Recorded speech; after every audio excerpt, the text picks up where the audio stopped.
Duha ka fruit. Go over there. 2 fruits only, sir. Ah, 2 fruits.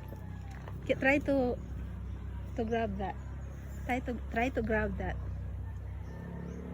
Okay. Okay. That's cool, huh? This is one that's like developing but hasn't developed yet. Yes. Wow. And it's Very all the cool. way there. Very cool.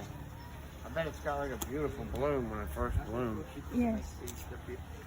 ang uban na amo namang gi-harvest doon. Ah, Yes. okay, this is the owner of the... My Chase Refreshment and Dragon Fruit Farm here in Kabadyangan, Liloan. Wow, naada po kay lain, sir. Nari mga partners sad na to. Ah, okay. Kato mga nipalit og steams dili. Ah, okay, sige. So, pwede i-recommend mo ang imong kuan? Sure. Yeah, if you want to come to eat fresh fruit here in Kabadyangan, you can visit here. We have fruits, we have foods, we have dragon fruit products like dragon fruit empanada, dragon fruit shake. Oh my God, nauna Yes. eh.